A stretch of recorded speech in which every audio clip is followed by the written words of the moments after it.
గత 2 రోజులుగా సోషల్ మీడియాని అతలకుతలం చేసిన matter Raj Tarun weds Lasya. Anchor లాస్యతో హీరో రాజ్ తరుణ్ పెళ్లి జరిగిందని కొందరంటే, దానికి ఇంకొంచెం మసాలా యాడ్ చేస్తూ లేచిపోయి పెళ్లి చేసుకున్న రాజ్ తరుణ్ లాస్య అంటూ ఇంకొంతమంది స్టోరీస్ అల్లారు. వీటితో విసిగిపోయిన రాజ్ తరుణ్ సోషల్ మీడియాలో ఒక సెటైరికల్ పోస్ట్ పెట్టాడు. సభకు నమస్కారం అంటూ ఎటకారంగా మొదలుపెట్టి తనపై రూమర్స్ స్ప్రెడ్ చేసిన వాళ్ళకి నొప్పి పుట్టేలా, మిగతా వాళ్ళకి క్లారిటీ వచ్చేలా ఒక పోస్ట్ పెట్టి తనలో రైటింగ్ స్కిల్స్ని, దర్శకత్వ ప్రతిభని చూపించాడు.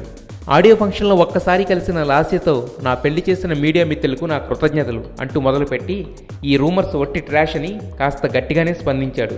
ఈ మధ్య పాపులారిటీ కోసం పనిగట్టుకుని ఇలాంటి న్యూస్ క్రియేట్ చేస్తున్నందుకు బహిరంగంగానే అసహనం వ్యక్తం చేస్తున్నారు యూజర్స్.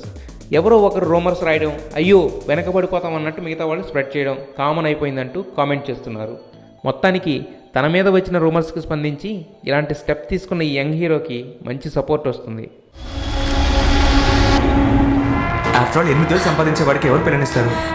మహానగరం, ఏసీ రూమ్లో ఉద్యోగం, 25,000 జీతం అంటే వాడి లెవెలే మారిపోద్ది. నీకు కాలేజ్లో ప్రపోజ్ చేసినప్పుడు నాకు ఇష్టం లేదని చెప్పేశాను. ఎన్నాళ్ళ నేను ఊపి పట్టగలను?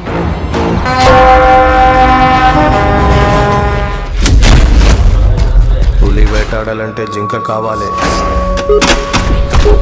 జింక కాలింగ్ పులి.